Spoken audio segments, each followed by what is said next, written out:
You think you can just accuse me of cheating while I was away on business and demand a divorce? My husband, Jackson, bellowed through the phone.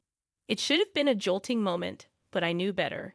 This was just his attempt at stirring up drama. I already sold it. And you know what? I could practically feel his emotions quivering on the other end. Did he honestly believe I wouldn't see through his little charade? His naivety was almost comical. As his accusations continued to ricochet off my resolve, I found myself teetering between anger and amusement. Yet, amidst it all, a sense of empowerment began to emerge. This wasn't just a spat. This was a turning point. This was the moment I decided to take control. I chuckled inwardly at his feeble attempt to manipulate me. And then, as if the universe had aligned, a realization dawned on me. It was my turn to play. I'm Olivia, a 28-year-old working mom.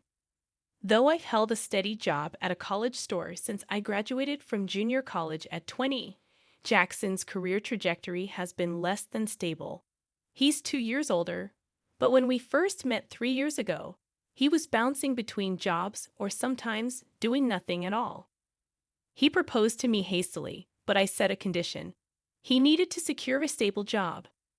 I wasn't about to embark on a marriage without considering our future. Okay, but there's a condition, I asserted firmly, watching Jackson's expression shift to one of concern. What is it? He asked cautiously. You need to find a stable job. Otherwise, marriage is out of the question. We need to think about our future. He attempted to brush it off with a casual remark. Oh, don't worry, you're working, so there's no rush, right? But my parents would be concerned if I married without a job.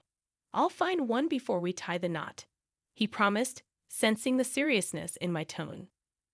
Reluctantly, Jackson embarked on his job search journey. Eventually, he secured an office position at a construction company, and we moved forward with our plans to wed. At the time, I saw Jackson as somewhat careless with money and work, but I believed our partnership could balance each other out. I thought I could guide him towards financial responsibility, and he would complement my strengths. Little did I know, our challenges were just beginning. About a year into our marriage, as we were exploring the idea of buying a house, Jackson revealed a troubling obstacle. I might not qualify for a loan, he confessed casually. I was taken aback. What do you mean? I pressed for an explanation. He shrugged.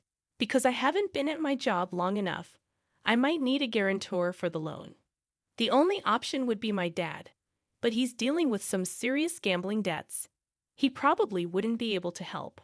Why didn't you tell me this earlier? I was dumbfounded, especially with the contract and the real estate agent right in front of us.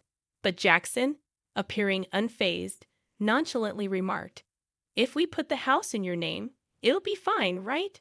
You've been at your job forever, so you can secure the loan. We'll both contribute to paying it off. It's just a formality. That's beside the point. Why didn't you bring this up before? This is significant for me too. I'm not even prepared with the paperwork, I retorted, frustration bubbling beneath the surface. Though he offered an apology, his contrition felt superficial, lacking sincerity. Despite my urge to protest further, faced with the already arranged contract and the presence of the agent, I decided against escalating the situation. Reluctantly, I hastily gathered the necessary documents, such as my income statement, for the loan application, and impulsively finalized the purchase under my name. Doubt not at me. Could I truly envision a future with this man? Perhaps I should have simply asserted, then we won't proceed, instead of hastily preparing the paperwork. My anxiety heightened with the looming issue of my in-laws. The other day, I had a conversation with Dad, Jackson began. He mentioned he might lose the house due to the debt I mentioned earlier, so he's considering moving in with us. Is that all right? What? Why would you even entertain that idea? I reacted swiftly, but Jackson merely shrugged it off. Well, he's facing difficulties. My brother is single, but he's working abroad. I'm the only one Dad can turn to. Shouldn't we seriously discuss this? Maybe he can stay temporarily until he finds a place, but committing to living with us permanently is a major decision.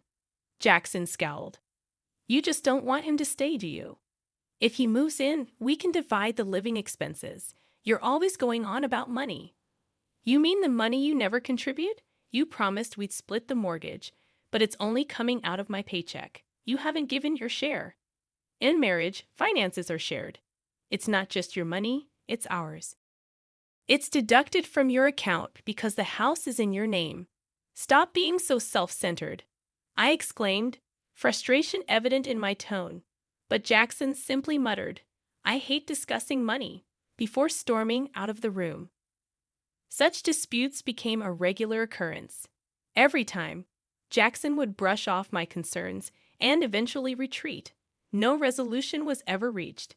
However, Jackson wasn't entirely inactive regarding his family's predicament. As part of his role in construction site administration, he frequently dealt with real estate contracts.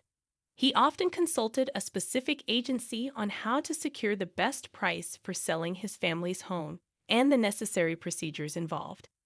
I overheard these discussions repeatedly, finding solace in the fact that I wasn't alone in contemplating this matter. Yet the prospect of my in-laws moving in with us post-sale, as if it were a foregone conclusion, continued to unsettle me. Jackson began attending meetings with real estate agents and my in-laws without involving me, and he started spending more weekends away from home. Eventually, he embarked on a lengthy business trip lasting several months, necessitated by the distance of the construction site he was overseeing. It wasn't apparent to me then, but the seeds of our power struggle had already been sown. A few days after Jackson departed for his trip, I decided to treat myself to tea after a shopping excursion. Hello, the man who greeted me seemed familiar. Memories flooded back, recalling him as someone Jackson had once brought home.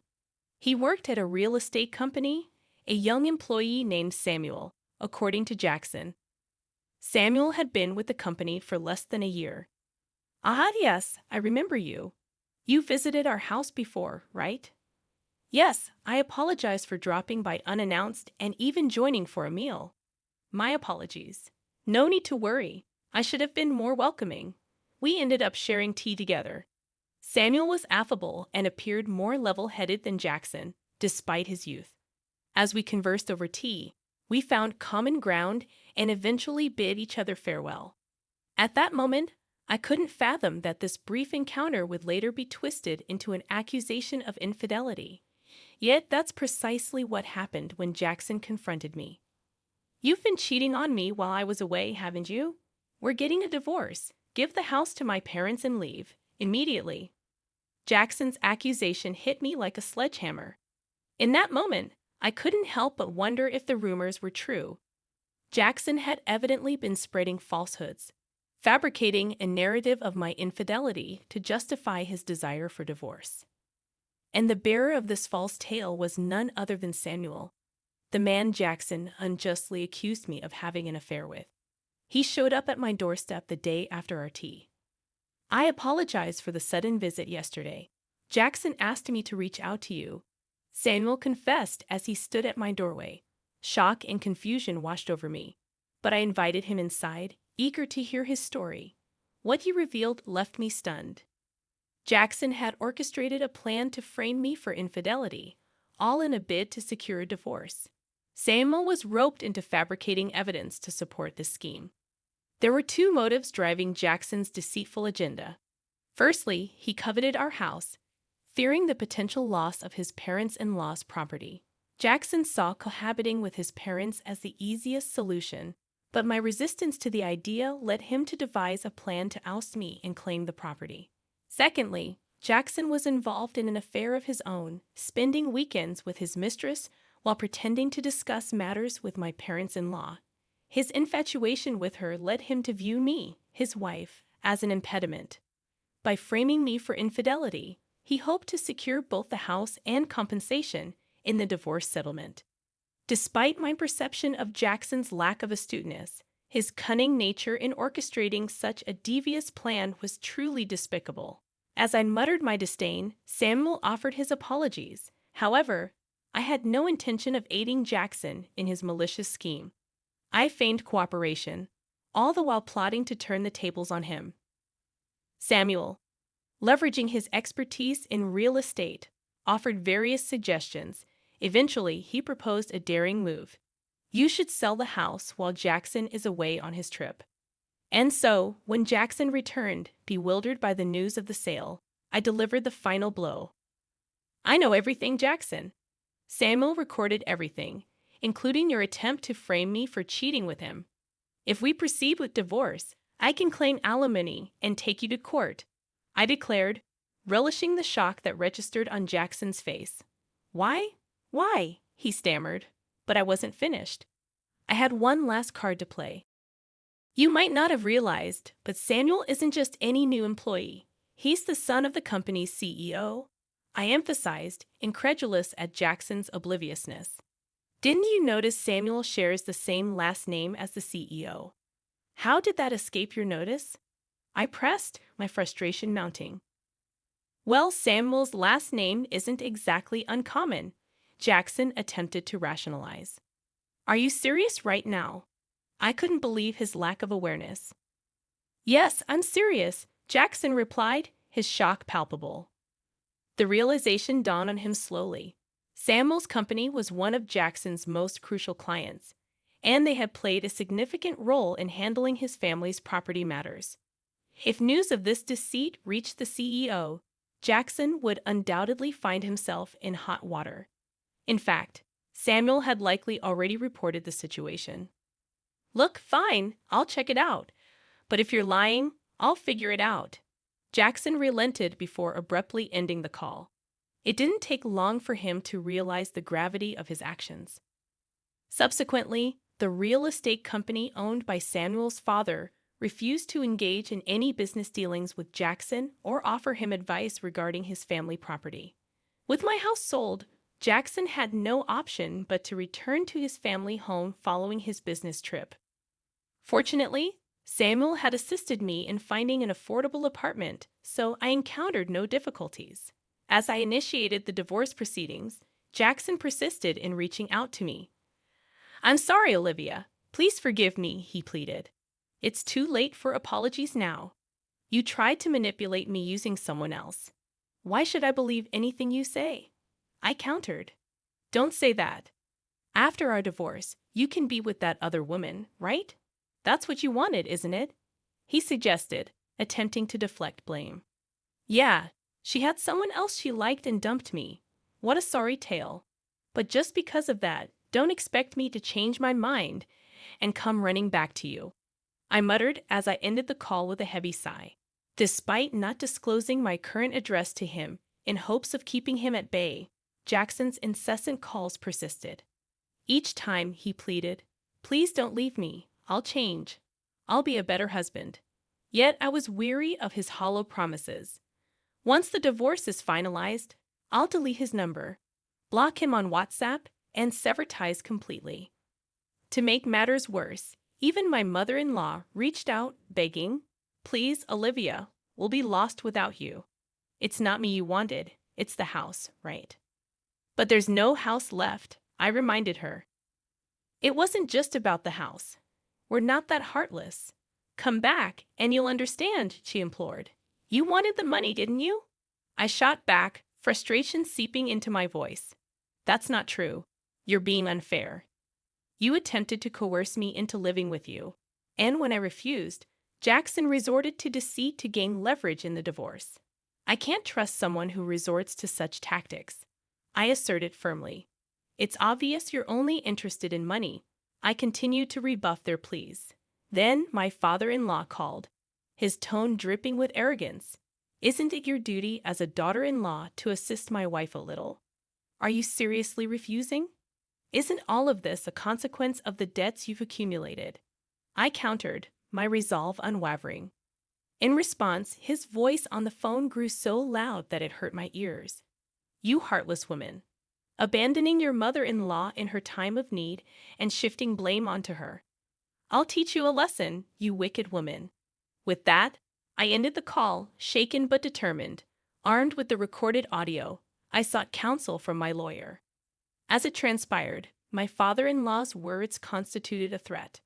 Armed with this evidence, I informed Jackson that I'd pursue legal action if he didn't agree to the divorce.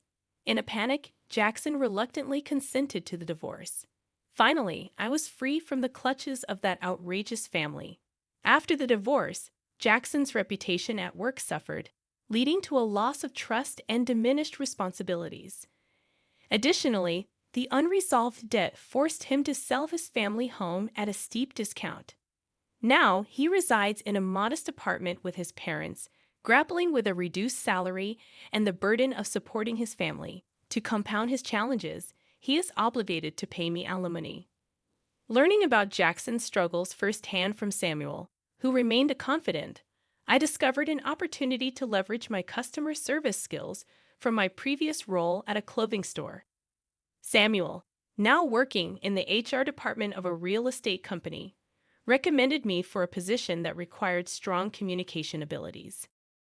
After careful consideration and discussions with Samuel, I accepted the offer and transitioned to the real estate company. Throughout this transition, Samuel and I maintained our close bond, which eventually blossomed into a romantic relationship. After a year of dating, we tied the knot, and I became the spouse of the future company president. Jackson likely never envisioned that the two individuals he attempted to falsely accuse of infidelity would ultimately find love and marry each other. Now surrounded by my supportive new family, including my in-laws, I look forward to building a beautiful life together with Samuel.